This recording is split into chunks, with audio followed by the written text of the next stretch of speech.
Hi, thanks for joining us. Welcome to episode 2 of Gazeal's 5% Club podcast. And I'm delighted to be joined by Billy Gill, from one of the directors of Balgores, major regional agency in South England. And Billy's been working with Gazeal now for a number of years. I'm a big fan of Billy's and the business. They do a tremendous job. And we're going to have a chat today really about the ins and outs of Gazeal and some of the challenges and the successes that Billy's had. How are you, Bill? You good, mate? Yeah, really good, thanks. Fighting the good fight. Thanks for joining us. I know you're probably normally out about 20 valuations by now, so thanks for jumping on. We won't it's the stamp duty hurdles that we're trying to overcome by the end of the month. So yeah. Also, office based right now. Yeah, you're not normally in the office. I can never get you in there, so it's good to get hold of you. How is the stamp duty thing going? Are people going a bit nuts? What's going on? Well, it's interesting, actually. Yes, they are 100%, but we've been fairly fortunate that we've had reservations in place for quite a while now. So by having the reservations in place, we've managed expectations early on. What it's actually helped us do is actually allow us to grow market share in this year, whilst other agents are fighting potentially problems and you're seeing aborted transactions. So it has been painful because it allowed us to do more business than what I expected to have done at this time of year. And the challenges are not so much the stamp duty itself, it's the conveyancing process and the delays with the lack of communication and uncertainty. But it's been good, it's been fun, it's certainly been a learning curve, but this journey, you and I really started from the first stamp duty change. It did, didn't it? Yeah. Not the first stamp duty change, but the more recent stamp duty change. Yeah. I think it's mad how the tables have turned, because Matthew, the sales director of Balgores, and we obviously worked the whole of lockdown, and it gave us an opportunity really one opportunity really to reflect on our business and how we can look to evolve it, knowing that there was going to be a market. Yeah. Well, look, this is what we want to talk about today, really. I mean, the purpose of and you've been very gracious giving up your time, and this is really to help existing agents that work with Gazeal, and maybe some that are thinking about it, to sort of understand that this isn't something to be scared of. If you actually get behind it and actually get used to it, it's it's very, very powerful. As you guys, you guys are absolutely flying. It's been brilliant, and we're privileged to work with you. So look, I don't want to keep you too long. A couple of questions for you, really, for the audience who'll be watching this. So you've obviously worked with Gazeal for a while now, you and Matt. And obviously when we first started off, it's taken a bit of time to get all the other branches coming on board. But now we've got pretty much everybody doing reserving a lot of their stock. One of the big questions we get asked all the time is, well, how do we go about it? How do we introduce it? So should we just start with that? I just want your experiences. Let's talk about sellers first of all. So just talk us through, how you introduce this to sellers. A new seller, coming on board with Balgores. How does it all work? I think now it's obviously so normalised for us. It's almost hard to say how we do it because it's just part of our day-to-day job. But the reality is, bottom line is, we're the only agent that does it. So it's almost it's a very, very interesting conversation on evaluation if you're up against more than one agent, because if you're the third agent going in, for example, not one person would have discussed reservation agreements, and it's a very loose conversation that you start with, but ultimately what it boils down to is the biggest anxiety that someone has when it comes to moving is that uncertainty. And I always ask the question, when it comes to meeting prospective sellers or previous clients that I've dealt with historically, is if I gave you two options, one of the options was to sell through the normal market with the fall-through rates being as high as what they are, with the uncertainty of not being able to sell, but you definitely wanted to move, or I could give you an option whereby you almost click a button and you can move. What option are you going to take? Yeah.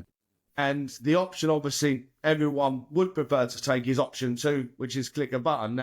Part of an estate agent's role is to make sure that we are there as a helping hand throughout every stage of the process. But let's face it, if someone can click a button and move tomorrow, there'd be no estate agents. Yeah, true. So, I think we're way off that, though. I think. Yeah, for sure. But the agents that are in a position to make it a lot less stressful for others are the ones that are going to benefit from it in the long term, given the current climate that we're in. So to ask how I get into a conversation regarding reservation agreements, one of the conversations that I'd have with them is that, do you know anybody that's moved recently?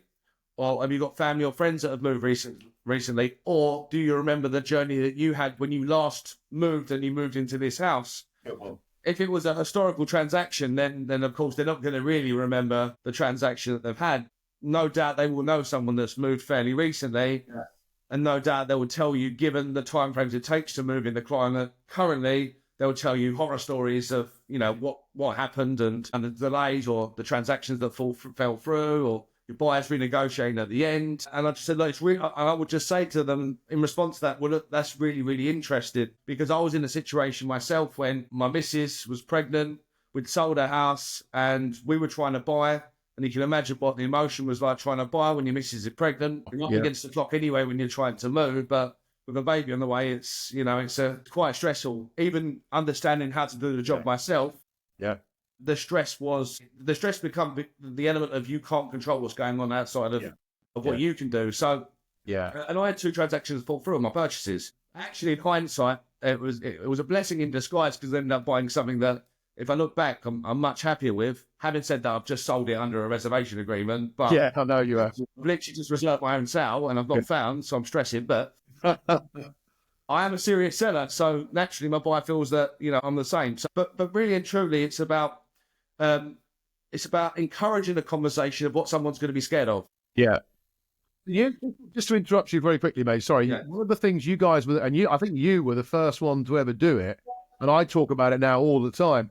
You introduced it, you sort of packaged it up as Balgores Secure, didn't you? As a way of, just because that's a very clever thing to do. No one had done that before you did it. So, that's a really good way of bringing that into everybody needs a tagline, right? Everybody needs a USP that looks different. So, our marketing is based on Balgores Secure, which obviously is in conjunction with Gazeal. So, it's got, it's quite a shocking looking leaflet. It's dark red but with a seatbelt on it. So, it's quite engaging and certainly does start conversation. But how we started the journey with Gazeal was that we just offered it as a top package in our marketing, because, we wasn't doing it on every transaction. It wasn't almost a given for us, but we were offering it as we were learning. And Balgores Secure gave us an opportunity to learn, what was right and what was wrong about the system, so that we could explain it more thoroughly, and more convincingly, and then obviously deliver on it convincingly with our sellers. So I think obviously, it was me really, and Matthew and, a couple of the senior guys that got together and we designed this system. And to be fair and frankly, it was only really me and a couple of others that was doing it. The luxury that I had to learn that I could then pass on to others is, all of the kickbacks, all of the no's, and how to evolve into a system of reservation agreements where it suits every single client. Because naturally, on your journey of learning how to do reservation agreements, it doesn't suit every client if you sell it in one particular way. And I've got a history of dealing with new builds. I deal with more new builds in the area than anyone else. So quite comfortably, I can easily take a 5,000 deposit of someone for a new build and hold it in a client account with a reservation agreement. So in my head, it was, well, why can't I do this with everyone? Yeah. And that's exactly where I came from to build Gazeal in the first place. We've got a process for new homes that everyone seems quite happy with, although it is quite, in my opinion, in some cases favours the seller more or the developer more than the buyer. And then you've got the auction process, which people are familiar with, don't all love, but they're familiar with it. But that one favours the seller, possibly, but the buyer pays a large premium, which they often try to negotiate off the house. So this was, just like you said, why can't everybody have something? Yeah, and I think, with the new legislation that's come into play with the TA6 and TA10 forms, it's completely simplified the whole process. So when you ask about how a seller is introduced into this process, I know what we do as a brand, can't speak for others, but, the TA6 and TA10 are now a legal format that we have to follow, and we need to have them up front with the material information forms before we put a listing for sale.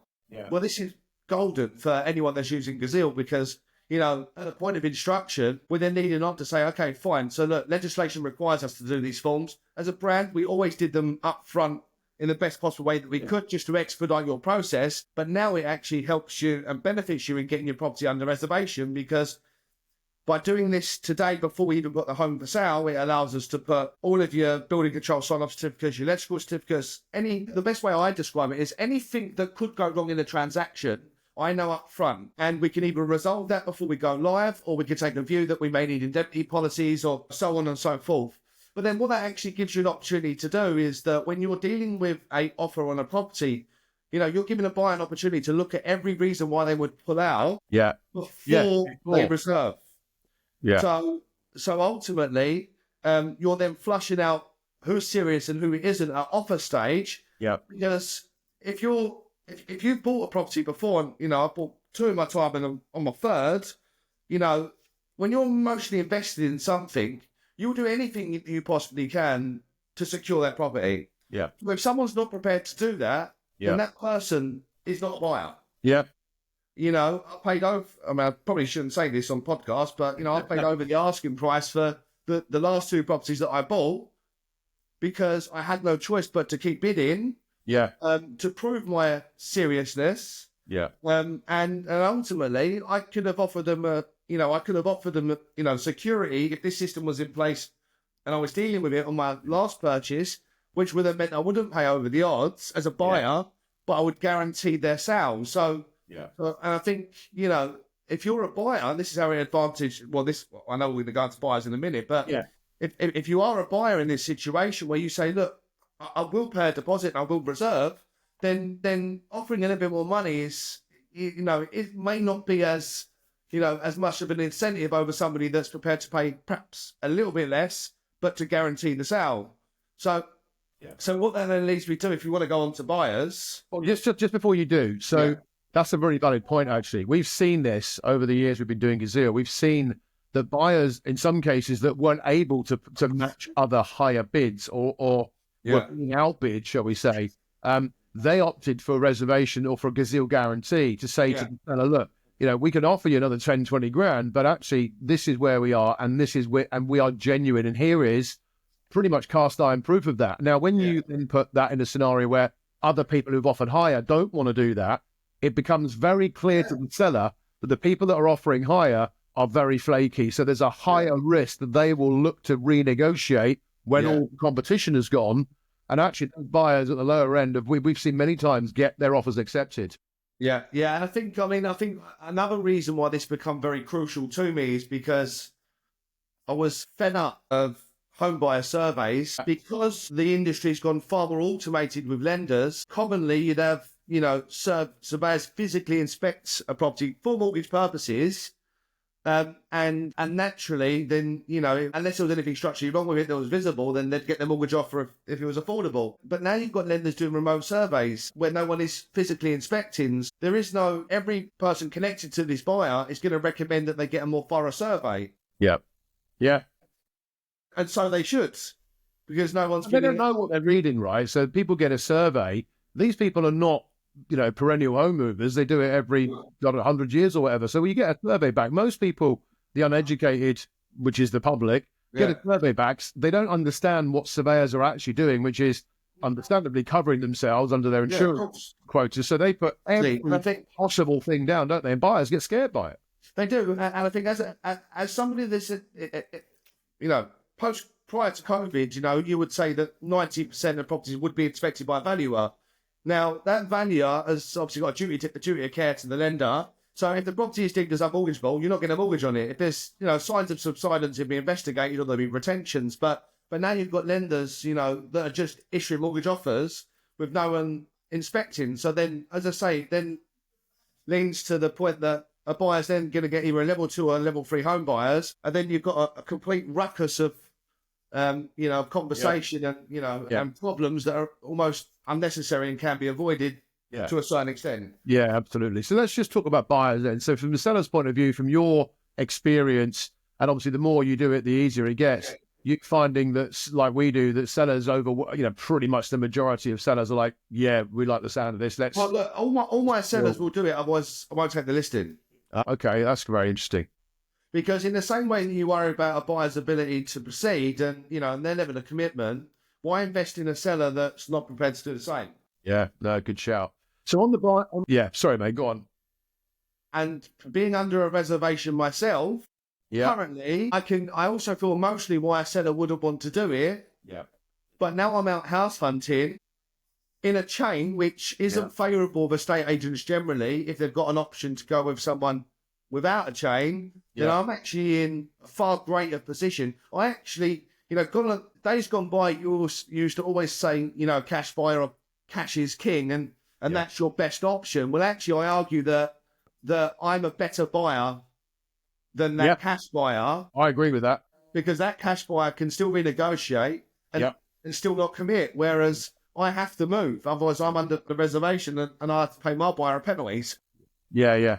So actually, I feel like as a seller, going back to that before we go to buyers, as a seller, I'm committed to my buyer, but now as a buyer, I'm actually in a far greater position of strength in a chain to even negotiate on my next one. Yeah. Whereas beforehand, I probably wouldn't have been, and I would have had to pay over the odds again. Yeah, based on the fact now I'm in a chain. So, that's how it advantages you as a seller that's buying on. Yeah, absolutely. From a buyer's point of view, when do you, because obviously you're not personally dealing with every single buyer that the business deals with. So how have you found that journey of getting buyers on the hook, when a seller wants to do it? Well, I mean, okay, so actually, all of our marketing's changed. So we're actually quite recognised as a brand that does reservation agreements, not just for our own social media platforms, our marketing campaigns and our leaflets, but all of my Rightmove ads that are sold say this property is sold subject to contract and has been reserved with Balgores Secure. Yeah. So actually then it's almost free advertising because I have a buyer that will call on a property that's been listed as sold under reservation. They never got an opportunity to see the house because it was a buyer that was already within the system. It was a buyer that's already been financially qualified, and a buyer that we knew that understood that we do reservations. So as a business, we're allowed to be more proactive with our buyers that are genuine. We're then giving them buyers an opportunity to secure a property before it goes for sale. So as a brand, these buyers are gravitating towards us because we are getting better listings, because we use reservation agreements. We are then selling property exclusively before they go for sale in what I see is going to be quite a saturated marketplace. And then buyers are calling on our listing saying, why didn't I get a chance to see this? What's your reservation? What is Balgores Secure? So the Rightmove network, all of our social media platforms and all of our property portals will advertise that we do it. But when buyers or potential buyers are seeing that they've lost out on property, and if you go on the property portals and you look at Balgores stuff that are sold, they all say secured. It's almost common knowledge that we do something that's different. So actually going back to your point, we don't do any talking then. So you just get the buyers already aware of it. They know. They know. They're inquisitive on what it is. So we have that at the point of inquiry stage. We'd register them normally, and if they were discussing one that was secured, we'd explain on the telephone call, look, we have this reservation system, and it gives you an opportunity to buy a property that's in demand. You might have multiple offers on it, and you're the person that will secure it because you're showing the most commitment. So we would do it at registration stage on a viewing. Don't want to give all my secrets away here because I'm on a podcast. We'll edit it, don't worry. But on a viewing, if they're showing signs that they want to offer, or they're saying that we'd like to offer, irrespective of the negotiation of what that offer is, we would ask them that, okay, well, look, would you like to take this off the market today if we can get it secured for you? And they say, yes. How do we go about doing that? Well, once we get an offer agreed, then a reservation will go to the seller for them to sign, and you will get the same reservation to sign. And only once you've signed and paid will the property come off the market. Fantastic. I mean, and your success rate has been phenomenal. I mean, it's absolutely brilliant. And, this is what we wanted to have a chat. And I'm very, very grateful to you having the chat today. What about downsides? Have you got is there any downsides, things you're thinking we didn't? Downsides, I mean, I'm under a reservation myself. So I can speak for the public, but really and truly, I will speak emotionally. The downsides are that you, as a person or a consumer, you do feel pressure. Okay. You do feel pressure because, equally, as much as I want to move and my buyer's made a formal commitment to me, I can't move unless I find something. But obviously, understanding Gazeal as well as I do, as a seller, I know that, if I can't find somewhere, then I'm protected. You're not paying a penalty. My buyer will get a refund. Unless you declared that up front, didn't you? You told the buyer that before you signed, that I need to find something. So exactly that. But for me to be able to find Mr. Buyer, well, technically I didn't speak to my buyer because of conflict of interest. But my staff did. But we put a clause in there. But it also protects that buyer that failure of chain would mean that he wouldn't be liable of the penalty. So should his sale fall through, he wouldn't be liable of a penalty. Yeah. Should I not be able to find, then I wouldn't be liable of a penalty. Yeah. But we did remove every other clause. Yeah. Okay. So, we're in, I think, a slight uncertain time. Yeah. I think that there's people that, will be needing to sell more than choosing to. Yeah. So I believe that, and again, this is only my line of vision, but I believe that there'll be some cheaper houses for sale, especially after this stamp duty. Yeah, I agree. Now, that's not going to benefit any seller in the market unless they're under a reservation agreement. Yeah. Now, within my reservation agreement, I've got a stipulation that irrespective of any mortgage valuation, there'll be no renegotiation of the price. Yeah, good. So your price is protected in that respect. Yeah. If someone's going to buy the property and they've got the ability to do so financially, then there is no negotiation thereafter. Yeah. The negotiation happened at the start. The offer was accepted on that negotiation. There will be no further negotiation. Because I can't allocate a budget unless I know my price is guaranteed. Of course, absolutely right. Yeah, and even if you do, then the price changes like so many people. Yeah, that screws you onward, right? Correct. Yeah, correct. So so in terms of worries and concerns, it is the pressure. But then as a business, obviously client comes first, right? But as a business, unfortunately, we do need to put some form of pressure on people because people are working towards time frames. So, within a chain, there might be someone that's in a rented accommodation. They might only have 6 months left on their agreement. Yep. So if your chain is aware of that and someone's under a reservation that knows that the chain is going to collapse, say in 6 months time, because the first time buyer is going to be homeless, then at least we all understand more rigidly what time frames we're under. Yeah. So instead of having a chain get to the very end and then falling short, you're going to get a chain that's going to deliver. But also because you're establishing it very early on, then people are not as adverse to being more flexible and maybe breaking chains, moving somewhere short term to be able to facilitate the buyer at the bottom of the chain. So here's a question for you on that, okay? Because I don't know if you know, but I've been through my own reservation when I sold my house as well. So I've been through it. Yeah. As a seller, because this is the first time you've used it as a seller, correct? Yes. Yourself personally. Yes. So as a seller, how do you feel when your buyer signed your reservation? How did you feel about that buyer? This is actually a really good question because I don't actually see a property as something the contract said as a reservation. Yep. And my missus and I were literally, and frustratingly, he made me wait painfully. I think I had to wait 4 to 5 days. And the crazy thing is that 4 to 5 days felt like hell, absolute hell. The day he signed, it almost felt like an exchange contracts. Wow. Okay. Yeah. Right. Interesting. Yeah. So it was almost, it was that huge relief. Yeah. That, okay, that guy is really committed. Yeah. But before I was putting myself in that personal situation, which I'm now fully are now engaged in. Yeah. I don't treat a property as sold subject to contract unless they're signed. Yeah. So if someone's not prepared to sign, the property stays in the market to exchange of contracts. It's an interesting point you've made because that's exactly how I felt when I moved a few years ago now. I had an offer on the table from a chain buyer and an offer from a cash buyer, or a first-time buyer at the time. I mean, there's a reasonably expensive house, and so first-time buyer I was nervous about, but they'd just been renting their whole life. Now, I put a reservation out to both buyers. The chain buyer signed it straight away, and I felt this immediate connection that he jumped forward. So he's keener than the other guy because he's the first one to do it. Yeah. Ironically, the moment I'd signed it, the other buyer who had no chain 2 days later came back with a higher offer, 15 grand higher offer. And it was a very interesting dynamic. I didn't for 1 minute think I would have ever accepted it. And I thought, no, you had your chance. You've blown it. I'm going with this guy. Now, of course, I would have had to pay 10 grand to get that. Of course, That had an impact on my decision because, and I'll hand on my heart, totally honestly, if I had not had my reservation, I would have blown out my chain buyer and gone with the other buyer. And then Carl would have come back round to bite you in the backside. Probably would have done. Absolutely right. Absolutely right. So it's interesting to hear you go first about how you felt about that. I felt a sense of relief. I felt a sense of securing.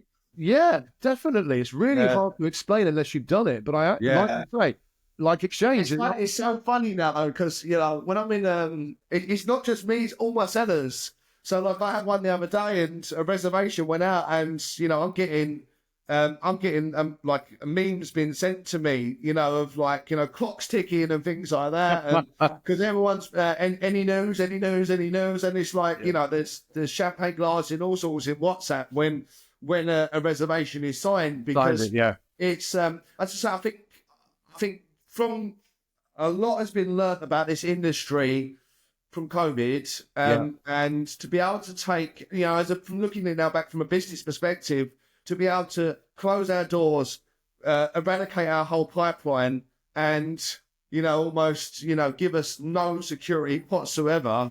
It was about finding something that would prevent that moving forward. And obviously, coming out of COVID, it was the prices were going up, so our sellers were getting greedy during a transaction. And now it's fluttering closer to a buyer's market than it is a seller's market. So it was my sellers that were a problem coming out of COVID. It's now my buyers that are a problem, but with every reason, because of the outside influences, and the interest rates, etc. So good. I am. And the team enjoying it? The team get on with it all right? Are they sort of feeling like you're feeling with it all? Yeah, I mean, the thing is, like anything in sales, you have to just keep doing it. Yeah. You have to keep, and you have to really believe in it. And look, granted, and without question, I took a lot of knockbacks using Gazeal to start with as I was learning. Yeah. Like a lot. And it's very easy for any individual to then say, I'm done. Yeah. But, and I think, even across our business, we had that. Yeah. We had that a lot, and because it's brilliant until you hit the stumbling block or the hurdle in the road, and how to overcome that. But once you've found a system that works, then you understand what the outcome could be. I think because of the way of because of the time it takes to learn the system, when something does go wrong, and then you realise, and then the buyer gets a refund or something like that, and you think, well, my seller should be getting their compensation. It's very difficult to then, if you're new to Gazeal, it's very difficult to then believe in Gazeal because you feel like your seller's being done or your buyer's being done. But really and truly, you set it up how you want to suit your transaction, so that you understand, the potential flaws or risks should something go wrong. My one, personally, if the chain clamps at the bottom and I can't find, my buyer gets a refund, we can walk away happily. I won't walk away happily, but... Well, I know what you mean. But that is the only reason why mine could collapse, otherwise I'll be receiving a nice sum of money to maybe book a holiday to get over the stress. Okay, mate. Well, look, thank you so much. We're nearly at the end of the time. One final question for you, really. What advice would you give to other estate agents that are just joining Gazeal or have been working with Gazeal who can't seem to get it working? What advice would you give them? Don't give up. Solid. Bill, thanks so much for joining us, mate. Really appreciate your time. Lovely.